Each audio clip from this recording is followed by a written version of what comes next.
Hey, it's episode number 319, and this week we're talking to the marketing unicorn of marketing unicorns. It's our very own Jeff Fenn from the Boutique Hub team. You guys, if you've been a Boutique Hub member or if you've been through Retail Bootcamp, you've had an opportunity to meet Jeff talking all about paid traffic. He is an expert when it comes to Facebook ads, Google ads, and serious when it comes to SEO. Today's episode, we're going to deep dive into e-commerce and SEO strategy and make it not so daunting. I know it feels like a foreign language sometimes, but we're decoding all of search engine optimization, what it means to you, how you can get into keywords, and how you can start to build your business organically before you start tossing dollars in the wind on Google and Facebook ads. So get ready to take tons of notes this week, I promise, with our very own Jeff Fenn, our marketing unicorn at the Boutique Hub.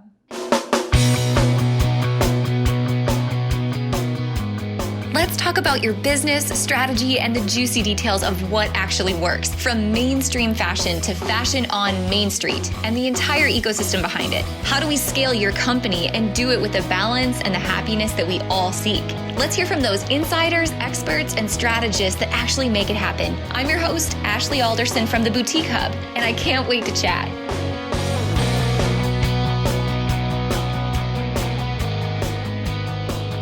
Hey guys, welcome back to the podcast this week. We are on audio. We're also on video on YouTube in case you're catching us there. I have a real treat today because it's one of our very own Boutique Hub members. I mean, I think we've tried to give Jeff a formal title a couple times, but I think those get rejected pretty fast. So right now it's still officially the marketing unicorn at the Boutique Hub. That feels like a very Google-ish kind of job title, doesn't it?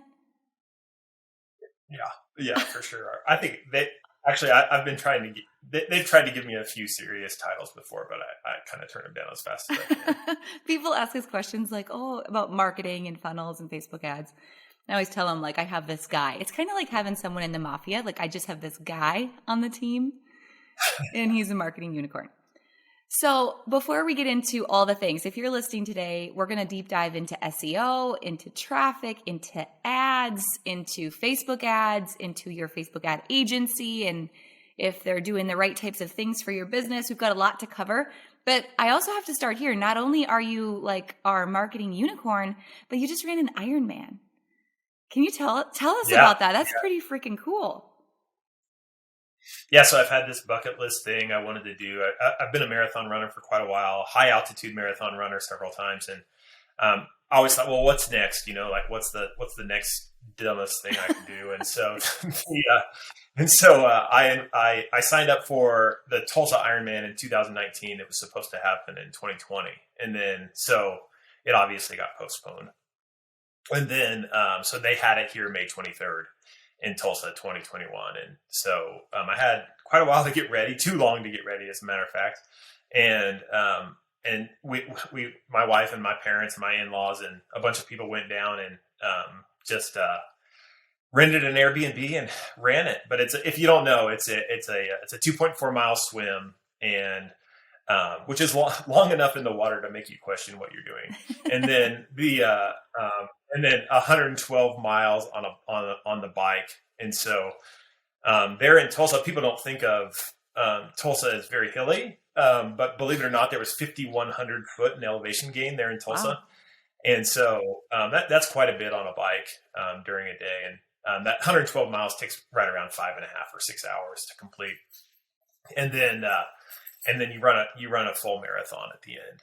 And so I was lucky. I was able to finish actually, which was kind of my goal. I actually had a best day goal of under 12 hours, and I missed that by a little bit. But I had kind of an interesting experience. 3/4 of the way through the swim, I realized that I had forgot to pack my socks in my bike transition bag. Oh. And so the whole last third of the swim, I was freaking out about not having socks. And so I rode the bike without socks. And by that time, my feet were pretty ugly. And so the run was a little bit more difficult. So it slowed me down a little bit. I can't imagine the anxiety. It's bad enough when you forget a kid at school for 15 minutes and don't pick them up, but to forget socks and have, I've done that too. have the entire bike ride and the marathon. How many people were in the race? So there was just under 3,000. And Yeah, just under 3,000, and there was about 800 in my age group, so the 40 to 45-year-old age group. that's impressive. So 800. So you guys started at one time. Was it like a staggered start based on age groups then? That's a lot of people. Well, they stagger started based on expected completion time of the swim.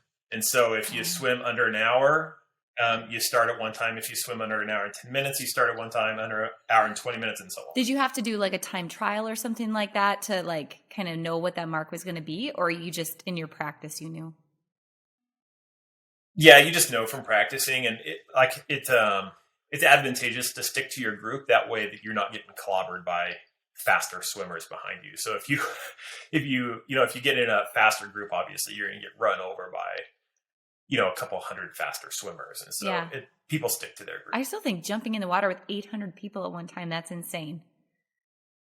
Yeah, it was interesting. I mean, it was interesting for sure. My goggles got kicked off my face twice. Jeez. And so, it was interesting. Wow. Yeah. Well, so cool. Congratulations. It was really cool to watch that all unfold. Okay. That's a huge accomplishment. All right. Yeah, thanks. Yeah. Let's talk about marketing, your other passion. You've been like in this game. You've had some pretty cool marketing gigs before you randomly found the Boutique Hub. People always ask like, how'd you find Jeff? Random? God? I don't know. Yeah. So happy. For sure. I feel the same. Yeah. But so happy that it worked out. So I've been part of some great big projects, marketing manager for some, big names. I kind of cut my teeth in the network marketing industry and doing a bunch of marketing for them, and, planning events and online ads and huge, great big Facebook and Google ad spend budgets, $250,000, $350,000 a month. And so, kind of had a big pool of money to learn from, and I learned a lot fast doing that. And so that was kind of an interesting experience to start off. Glad you got to use, just to have a company say, "Oh yeah." Glad you got to use someone else's money and not the Boutique Hub's money to cut your teeth on. Yeah, for sure. Well, I mean, as far as boutiques go, I mean, from what I see, there's plenty of boutiques out there willing to spend money on ads. It's just one of those things that you have to keep your eye on it every single day. It's not something you can just trust to make sure it's taken care of. Mm-hmm. Mm-hmm. Well, let's start here. I want to get into the whole ad conversation, but let's start like with organic marketing first, because I feel like at the Hub, and this is a huge reason why we have Retail Bootcamp, is because I was getting messages every single day about Facebook ads. And what do I need to do to run Facebook ads? And just all these questions about wanting to spend the money. But what I found was most people, they didn't have the right foundation. They didn't have enough organic traffic. They didn't know who their customer was. Their photography probably wasn't great. Their buying wasn't great. Their financial management wasn't great. So all those things have to be in place first before you're going to go. I mean, you might as well go to Vegas at that point and just light some money on fire, because that's what can happen with ads if you haven't set the proper foundation. So we kind of get into all of that in boot camp, but you have a big part of that in talking about SEO and traffic. So if someone's listening and they're like, okay, I just have to make sure, like SEO feels like a German word to me. I need to make sure I start somewhere to show up on Google. Where's like the very baby basic beginner place to start with SEO?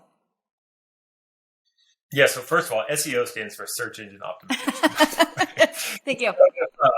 So that's the first step. And so basically all that means is if somebody's in your town or on the internet looking for a boutique, you show up, right? So say somebody's in La Crosse, Wisconsin, and they're looking for a boutique, and they type in boutique near me, your boutique shows up. That's search engine optimization. It's optimizing your website for the search engines. And obviously everybody knows it's Google. Google's where it's at.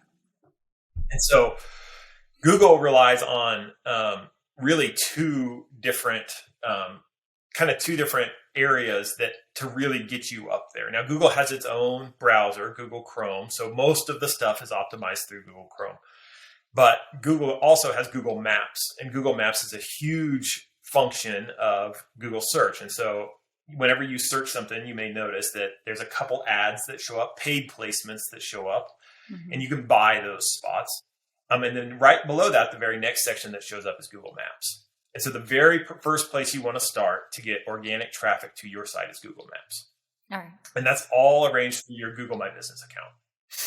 And a lot of people don't know this, but Google rewards Google My Business accounts kind of like Facebook does. And so when you have engagement and you're constantly making updates and you're uploading reviews on a frequent basis, and your operation hours are updated, and you list your sales in Google My Business and all that stuff, that frequency of update, Google will reward you by increasing the rank of your Google Map listing. And so most people that I see don't treat their Google My Business listing the same way they do Facebook, because they don't understand that Google's actually rewarding them in the same way that Facebook does. So go back to the basics of what is Google My Business. Remember back in the day, they had Google Plus. That was like their dip in the water. Yeah. Is this like a spin-off of that? So Google My Business is basically your business listing on Google. So you have to verify that listing. You have to go in there. You have to put in all your details. They will mail you a postcard with a special code on it. You go back into your listing, put that code in, and that's how they verify you're a real business. And that's Google My Business. Google merged Google Plus and Google My Business quite a while back. And that all those functions from Google Plus are still in Google My Business, actually. All the posts and all that stuff is still in there, but it's not called Google Plus anymore. Gotcha. But yeah, so Google My Business is important. Year after year, you see statistics all the time that say 80% of sales start on Google. Wow. Think about that. They don't say Facebook. Yeah, I totally believe it. By the way. And it's overlooked. 80%. Yeah, it's definitely overlooked. And I would just encourage everybody listening to, if you're not collecting Google reviews, if you're not giving out your Google review link, if you've never heard of what a Google review link is, that could be the case. Figure it out, get your Google review link, and ask your best customers to leave your review, because you can dominate your local market. If you're a brick and mortar store, Google Maps and Google reviews are important to you. Trust me. So is there anything you need to do on the back end of your e-commerce site to merge? Is there any added benefit to show up better on Google Maps? Yeah. Like if you have your Google Map linked on your site, or how does that correlate? Yeah. Okay. So in your Google My Business account, there's an embed code. It's one line of code. It's a Google Map embed code that you should definitely put on your Shopify page or your Square page or whatever e-commerce platform you use. Make sure that you get that Google Maps embed code and include that either on your Contact Us tab or on the bottom of each page. On the bottom of each page kind of becomes a little busy, but make sure that somewhere on your page is that embed code for your Google Maps, because that definitely helps your Google Maps rank for sure. And then there's this other thing. One other thing that's always overlooked is people will list out their address slightly differently on their Shopify page than they do on their Google My Business account. So like it'll say Ashley's Boutique, La Crosse, Wisconsin, but on their Shopify page or however you do it.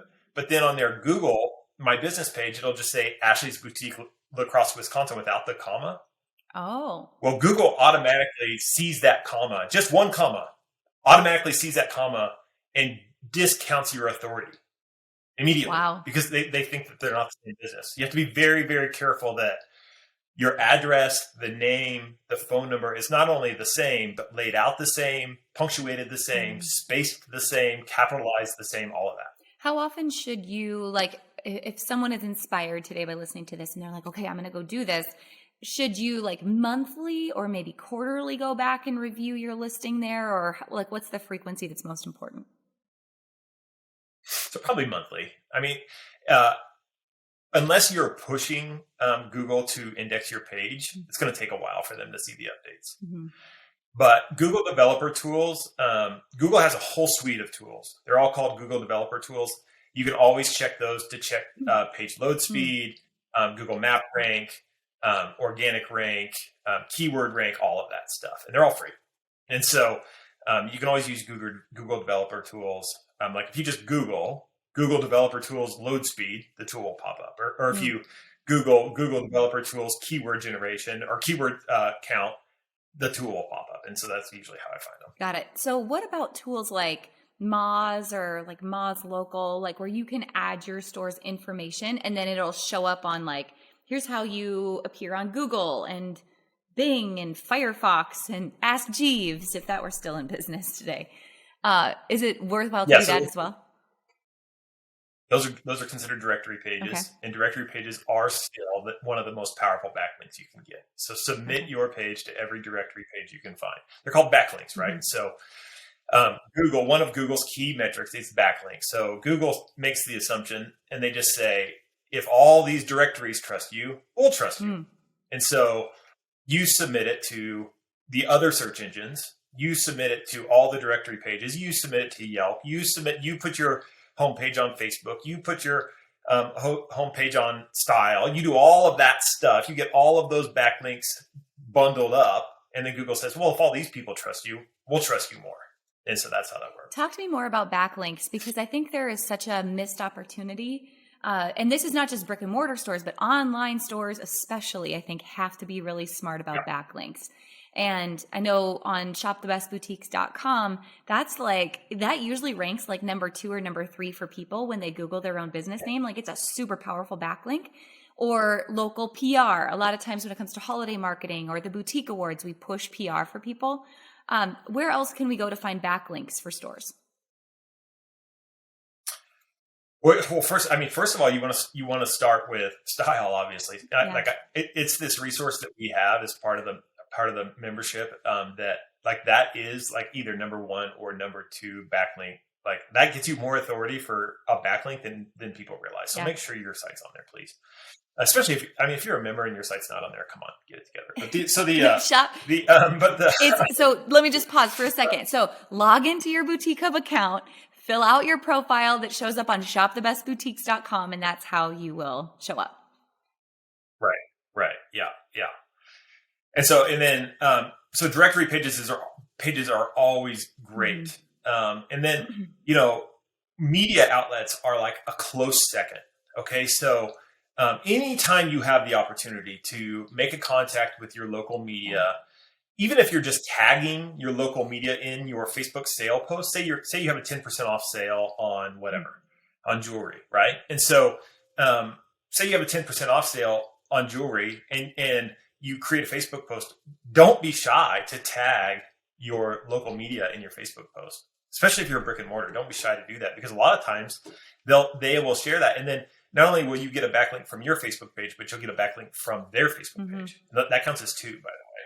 And so you can really compound with media. Don't be shy to submit press releases and things like that to local media. And then the next layer down of backlinks is kind of what they call sponsored backlinks. So you apply, you say, hey, I have this business. Will you include my link to my page on your page? And I'll mention your page of some sort. So, and those don't get very much. Those don't get nearly as much power. Actually, and there are 2 others that should probably be mentioned, and that's .edu websites and .gov websites. If you ever have the opportunity to be listed in your local commerce page and it has a .gov URL, that's the most powerful backlink you can get. Really? I had no idea. Bar none, .gov is the most powerful. And then .edu, if you ever have the chance to sponsor a school event or, give something to the local PTA and they'll mention you on their website and they have a .edu, just remember that's worth its weight in gold because that .edu backlink is powerful. And so you'll get more and more Google authority based on you having a .edu backlink. So if you ever have the chance to cater to the moms that are part of the PTA, do it. That's really helpful to know. And there's no shame in asking that. Like, yes, I'd love to sponsor this. No. And I just simply ask that you link my website on your website. Man, that's awesome. Yeah, for sure. And all they have, most of those sort of events are kind of like fundraisers and things like that. And they'll list out the people that contributed. And so when you submit your details, your URL, your website needs to be on there. Otherwise it doesn't work. Exactly. Hey guys, you've heard me talk about Management One, and they're the leading provider of merchandise intelligence, planning, business insights, and education for thousands of retailers around the world. For nearly 35 years, M1 has leveraged its ability to collect, process, and analyze retail data to build reliable growth and profitability plans for its customers. And as the #1 provider of merchandise intelligence for retailers, they combine not only industry-leading data platform, but also proven retail consulting to help put you in control of your inventory and your business. If COVID's taught us anything, you guys, in retail, it's that adaptation is everything and smart inventory planning is key. We can never change those fundamentals of retail success. So by combining Management One with the Boutique Hub, retailers have grown their business to new heights with increased cash flow and reduced inventory burdens, overbuying, underbuying, and all the struggles that come with managing this key aspect of the retail science in your business.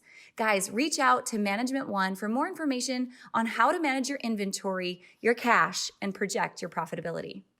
So backlinks are huge. Let's talk about keywords. I think that feels very daunting for people that don't understand it. From the basics, break down what does having keywords mean and how do we go about really honing in what ours are going to be? Okay, so keywords are simple. And this is really important for online boutiques especially. Mm-hmm. And so you have to think, what do people type into Google when they're trying to find a store like mine? Like, what do they look for?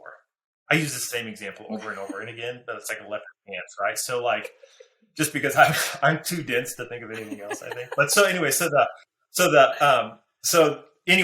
Jeff's leopard pants. You know, if somebody is searching for leopard pants, like, how do they search for it? Like, do they search for it with a brand name? Do they search for it by size? Do they search for it by the length? Do they search for it by the material? Like, you have to think about all those things. And so, like, if they want Levi leopard pants, I don't know if Levi makes leopard pants. They probably do. So if they want Levi leopard pants, that's how they search for it. Or if they want spandex leopard pants, which sounds exciting, but if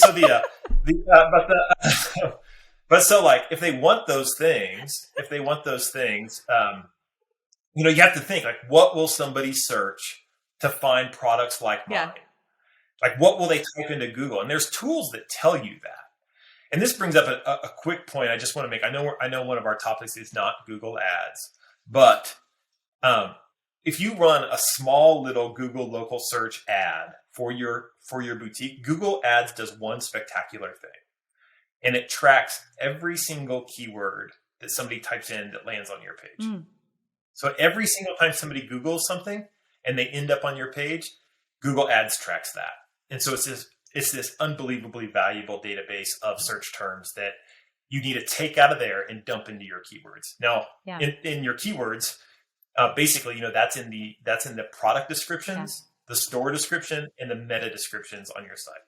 Meta descriptions are the page description that people don't see. Yeah. So I want to mention something really quick on that, because I don't think people also realize that meta goes into your photos as well. So there's this really handy Shopify app, SEO Image Optimizer, and it just simply takes all of your product descriptions and dumps them into the alt text on the back end of your photos. That's such a simple little thing. It's free, but hugely powerful, because your images are going to show up on Google Images as well. Yeah, Google Images is, that's another whole powerful, underutilized area of Google. Mm-hmm. And so, it's important. So one of the things we do in Retail Bootcamp that I just kind of want to highlight for a second is we do a lot of customer surveys, and then we build customer personas, and then we look at all of those keywords, and then we talk about, let's build them into our site. So you mentioned your about page, your product descriptions, all of your metadata, which is in your online preferences, and if you're in Shopify. But even I think something that is overlooked is your homepage copy, your headers, and then even just like your product pages. If you can add like one little paragraph of copy on product pages or on your FAQ pages, like the more you can insert copy everywhere on your site that includes those search terms. I'll just say online trendy boutique, because good luck ranking with that, right? Because everyone's bought that up. All the big dogs own that one.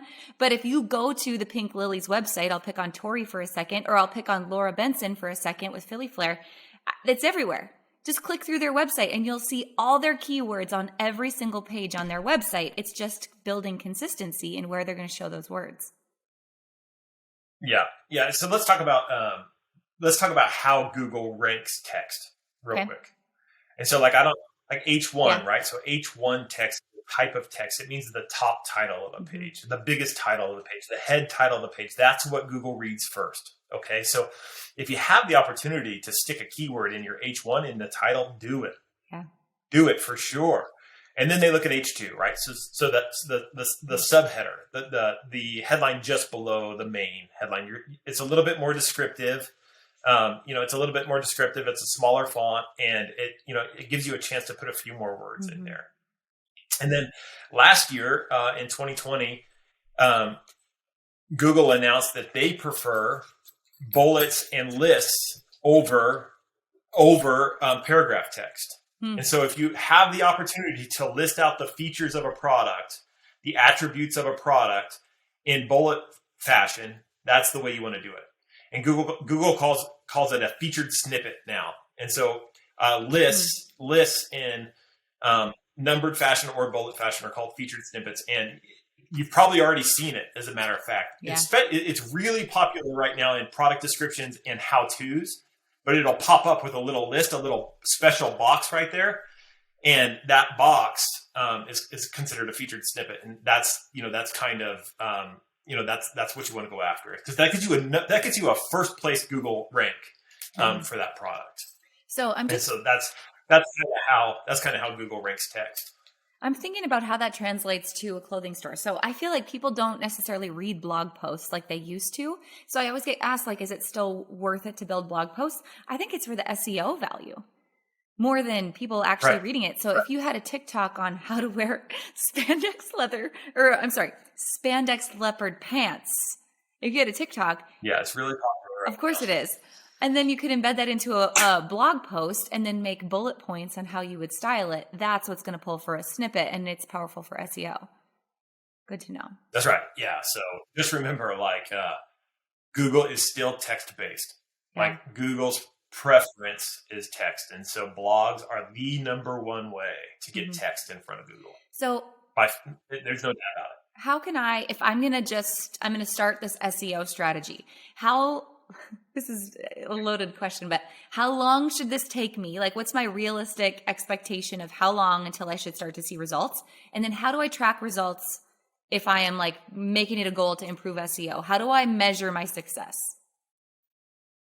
Yeah. So first of all, time depends on whether you manually have Google index your new updates or whether you wait for Google to crawl your page. I would encourage everyone to watch a YouTube video on how to make Google index your page manually. Yeah.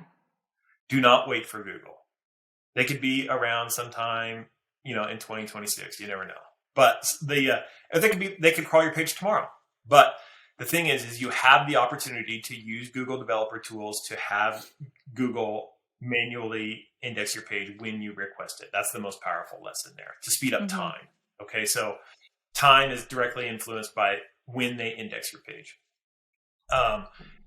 The metric that you're watching for is organic traffic. And so if you don't have a Google Analytics global tag loaded on your page right now, you need to do that. It's more important than a Facebook pixel, by the way, but a Google global tag loaded on your page. It's super simple in Shopify. They have a space for it. Yep.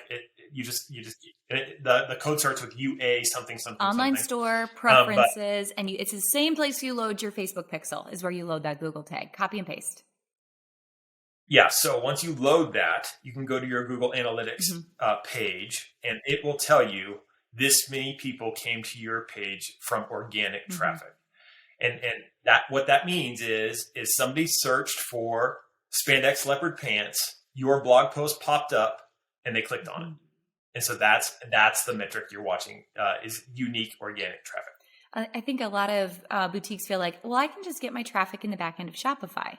But I argue you have so much more data in the back end of Google Analytics, and that's really your metric. How much traffic? Where did they come from? Where was my acquisition from? What's time spent on page? What was my bounce rate? All those things to look at in Google Analytics. Yeah. So dwell time, how much time somebody spends on your page.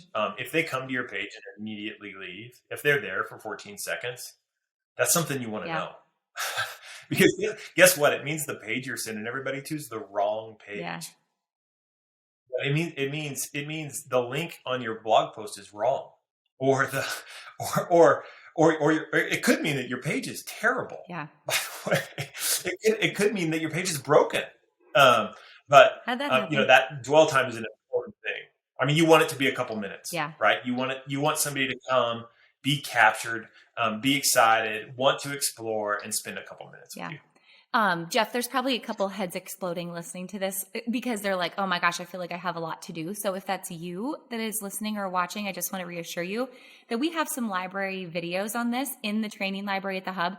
And Jeff, I know it's on our to-do list to get several more made from you to put in the training library. So there are resources. I know we have some basic Google Analytics how-to videos, how to install that code, like all that stuff's in the training library. And Jeff's in Retail Bootcamp quite often. I mean, you're in there answering questions and sharing these resources, and you have several modules in there as well. So just be reassured that this information is elsewhere to help walk you through step by step. I want to kind of transition and ask you this question because this also relates to Facebook ads, but I see there's like this wild west of traffic agencies today. And don't get me wrong, there's some good ones, but there are some snake oil salesmen that I'm just going to caution you just to watch out for. And I see it again, both in Facebook ads and SEO, and they'll come to you and they're like, I'm going to charge you $5,000 a month just to do your SEO. And then you're like, but what are you really doing? Well, for $5,000 a month? That's a lot. I could just bring this in house and watch some YouTube videos and I could figure it out. What should I be looking for if I'm going to go after an agency, or what questions should I be asking if an agency is approaching me wanting to offer these services? Yeah, so let's start with an SEO agency. These are kind of like these are kind of like let me tell you how, if I was going to rip somebody off, how I'd do it. And so if you were going to do it right, what you would do is you'd go to a boutique and you'd say, listen, I can get you a first place rank guaranteed on Google. I'll get you a first place rank guaranteed on Google, and I wouldn't tell you for which keyword. I wouldn't tell you if those people were in your city or out of your city. And then I would send you a report at the end of the month that says, oh yeah, look, whenever anybody Googles Ashley's Boutique in La Crosse, Wisconsin, you come up first, you owe me my $1,000. Yeah. And guess what? That's worth almost nothing. Those people are already your customers. They're already your customers. What you want an SEO agency to show you is page rank increase over a variety of keywords, right? So you want them to pump out a list and say, look, Ashley, look, here are our top 183 keywords. Our rank on average has increased 27% this month on all 180 of these keywords. And we have first page ranks on, we had 7 last month and we've got 14 this month. And you want to see that first page rank continue to grow, but you also want that improvement on a variety of keywords to grow. And they need some specialized tools to do that. And you can't generate reports like that on a typewriter, which I've seen. And so literally, like we've seen it. Yeah, I'm serious. I'm not joking. So tools like Ahrefs, like you can load all the keywords for a page that you're managing, and it will show you, okay, here's all your keywords. Here's the overall rank increase for those keywords. Yeah. This is how you're doing. It'll kind of give you an overall score. And so that's what you want. You want continuous rank increase over a variety of keywords for an SEO agency. Yeah. And if they can do that, they're worth their money. But let me just stress that SEO does not take magic. It doesn't take magic. All it takes is effort. And so all you have to do is pay attention to what words you're putting on your page, ask Google to index your page, update your listings, update your product descriptions, and your SEO will increase. I love it. And then your traffic should increase. Your sales should increase. Like there always has to be that metric. So organic traffic will increase with SEO. Now, your page itself is what determines sales. And so SEO will increase the people on your page, and then you need to optimize your page to encourage people to buy now, or or encourage them to come back and buy. Yeah. And so that's kind of a different process. But yeah. And, honestly, what you just said wraps back to what I said at the very beginning of the conversation of people wanting to then put paid traffic on it, Google ads, Facebook ads, whatever. But if your site is not good, right, you can bring in all the traffic, you can round all the traffic up. But if your page isn't good, if your photos aren't good, if your products aren't good, then they still aren't going to buy at the end of the day. So that has to be number one priority. Right. Yeah. And I've been through this myself. I've created hundreds of sales pages. I mean, maybe more. I don't know. But and thought, this is a kick-ass sales page. Like, this is perfect. Uh-huh. And put a bunch of paid traffic behind it. And the conversion rate comes back at like 0.03%. And you're like, oh my gosh. I mean, you can miss, right? Everyone can miss. And so don't think just because you put your heart and soul into your product page means that it's a converting page, because it may not be. Yeah. And so be prepared to tear down your pride and joy and redo Amen. it if it doesn't convert. Yeah. Right. And so Amen. Keep that in mind. So I've got a lady I work with a lot, and I'll send her a proof of a page, and she typically responds, "Oh, this is excellent," and then follows that with 700. I have no idea who you're talking about. I'm not going to name names, but she may be on this podcast. I don't know what that means. I'd never edit anything. And I can't guarantee my edits are any good. Sometimes I get to the end of things and we still burn them down. Oh, Lord. Yeah. Yeah, that would be my advice, is even though you put your pride and joy into a product page or a home page, if you start producing traffic and it's not converting, question your page, because it's probably the good point. Similar to this conversation, I want to wrap actually to Pinterest, because I think people look at Pinterest. I know this is like not the topic of today, but while we're talking about keywords, I want to mention this. Pinterest is not a social media platform. It's a search platform. So whatever strategy you're employing on your site and on Google, you have to mirror it on Pinterest, because the same engine, the same search engine is true on Pinterest as on Google. All critically important. Do you have thoughts about Pinterest? Yeah, so Pinterest is all about an image description. It's all about the image description that hides behind the image, right? Yeah. It's not about the image. Like I know, like, boutique owners are unbelievably good at taking beautiful images, which is awesome. Like, they stop the scroll, right? Yeah. But Pinterest is about the description that hides behind the image. And so that same strategy that you were taking to find your keywords, like what would somebody Google to find this product? That's the same description that needs to be loaded to Pinterest, is that same sort of mentality. Like, it's all about the text behind the image, not the image itself. Yeah. Helpful to know. Well, Jeff, I know today we wanted to also talk about Facebook ads, but I don't know that we're going to have time. That's a whole nother can of worms we're probably going to open. So as we wrap up our time together, I want to keep talking about this agency thing for just a hot second, as it relates to Facebook ads, because they're so closely mirrored. Similar to someone doing, an SEO agency, let's talk about Facebook ad agencies for just a second, because I think we see a lot of those same complaints that maybe this agency doesn't have my best interest in mind. What are some things we should be looking out for when it comes to Facebook ad agencies? Okay, so first and foremost, what is your return on investment, right? What is they call it ROAS, right? Return on ad spend. And what is the return? Like, what is the return? Now, there's a couple exceptions to the rule, right? So a branding campaign, you're a brand new boutique, you need to build an audience, you need an email list, you need people on your site for the very first time. Okay, so that's okay. So you're not worried about the return there, right? So you're trying to get people on your page to get them to pixelate, or to get pixelate, that meaning on your Facebook pixel, but to get their get their email address, that sort of thing. That's a branding campaign. You're not worried about return there. But all other campaigns on Facebook, any other paid campaign, you want to know your return. You want to know your ROAS, your return on ad spend. So you should be asking yourself, I spent $1 on Facebook. How many did I make? Yeah. Did I make 3? Did I make 3 back? That's the goal, right? For every dollar you spend, you want to make 3. But that's the goal. That's great. And every once in a while, like, you'll get, Facebook's real weird right now. It's real crazy. ROAS is all over the place. Cost per click is great one day and terrible the next. And to be honest with you, it's driving me a little crazy.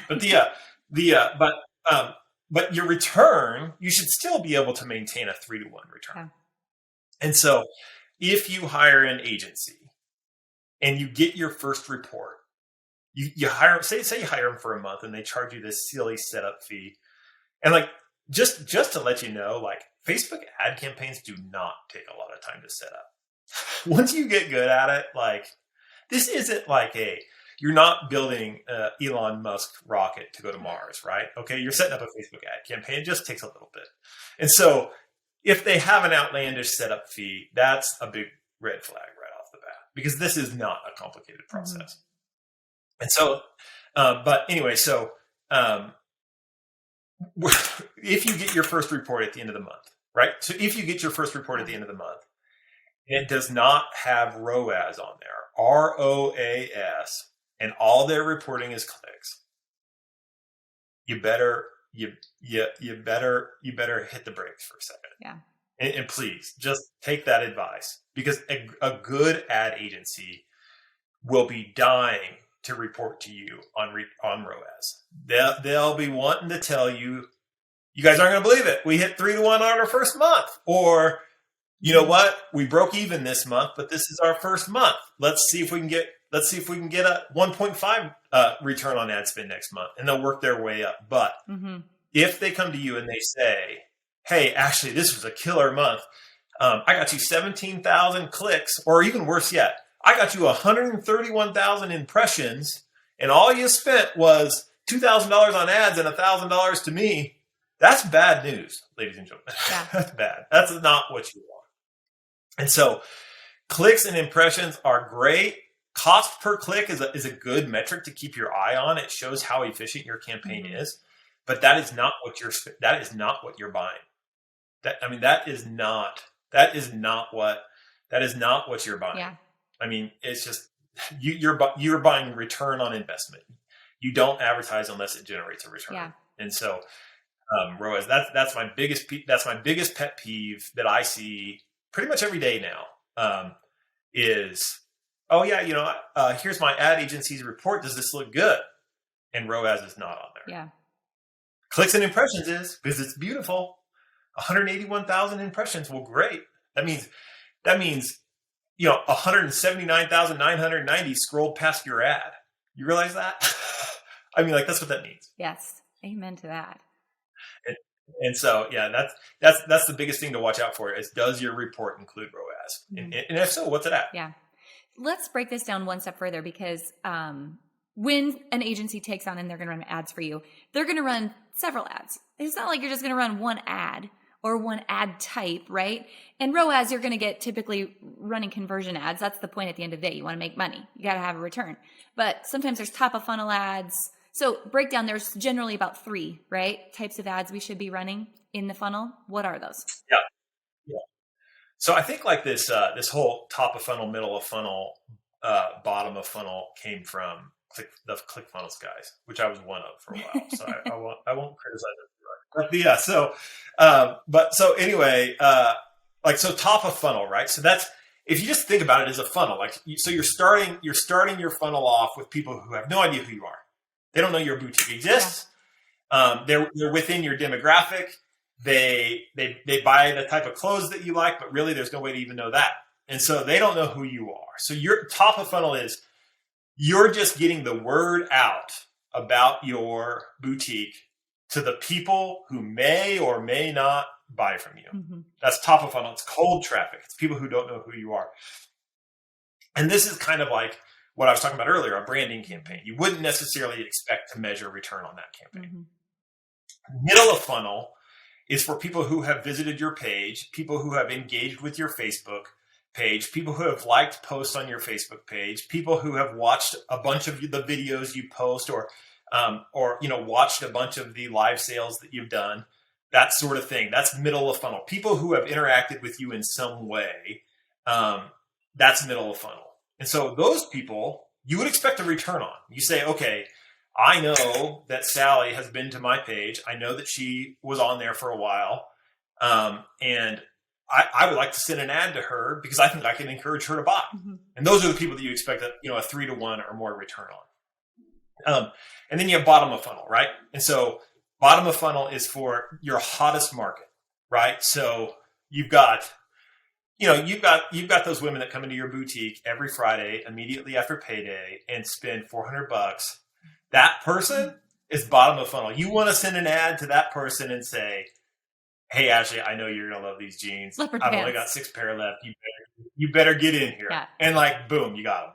And those you can get like a 10-to-1 return on because you already know they're buyers. Yeah. You already know that they're buyers. And Facebook actually does have a new filter that is a proven online buyer filter that you can turn on only on the bottom of funnel. Okay. Don't turn it on middle of funnel or top of funnel, but only on the proven buyers. You can flip that on and then send it to the people who have already bought from you, and it'll really increase your conversion rates. Perfect. So we can measure traffic, we can measure clicks, we can measure ROAS, number one. New customers we should be able to measure. At the end of the day, are we making money? Are our sales increasing greater than whatever it is we are spending in fees and these silly setup fees and all of that? And our agency has to communicate. How often should they communicate? Every week. Every week. Every week. Every week. With a report that's not written Set on day. a typewriter. That day, there should either be a report sent or you should jump on with them. Or just jump on with them for 5 minutes and make them go over their report with you. Just, I mean, if they're charging you $2,000, $3,000, $4,000, $5,000, $6,000 a month, you absolutely deserve a weekly Zoom meeting. For real. I mean, for real. I mean, they need to hop on Zoom with you and say, hey, look, this is what's going on. This is where we won. This is where we lost. This is shaky. This is what I need as far as content. I need a new video for this. I'm going to turn this ad campaign off until we get that. And that should be a weekly thing. And Facebook ads and Google ads are not set and forget. They are not. They're high maintenance. They're fickle. They're whiny. They're needy. I mean, they are not set and forget. And last thing we have to mention before I forget about it is make sure it's on your pixel. Make sure your ads are being run on your pixel, not the agency's pixel, because we've seen people do that. And then you fire the agency and all your data's gone. You have no idea what's been going on. Or if they're even running ads, which the cool feature I love about Facebook now is you can go to page info. So if you just go to someone's Facebook page, this is how you can spy on and see every ad someone else is running. You go to their page info, and what is it called? Like page transparency? Is that what it is? And you can see ads being run by this page. So if you have an agency, go to your own Facebook page, look at page transparency, and you can see all the ads that are being run for your page right now. Or whatever other site you want to go check on. If you're being served ads that you actually like from someone, go see all their ads. Get some ideas. Nothing wrong with that. That's actually another video we need to probably film for the training library is, how to actually get into your ad manager and make sure ads are running because a lot of people don't know how. Yes. All the things. Teach a man to fish and you'll feed him for a lifetime. Jeff, I feel like if someone was listening today, they probably have a page full of notes. I hope they have a page full of notes and feel like they learned a ton. I'm not going to give out your personal email address or phone number on this podcast because I know you'll get bombarded. But if you need to ask Jeff a question, you're inside of all of our groups at the Boutique Hub. Again, videos in the training library, coaching and retail boot camp. You're at our events. You're speaking at the Boutique Summit. Marketing Unicorn. Jeff Fenn, thanks so much for being on the show today. There we go. All right. Thanks, Ashley. See you guys later.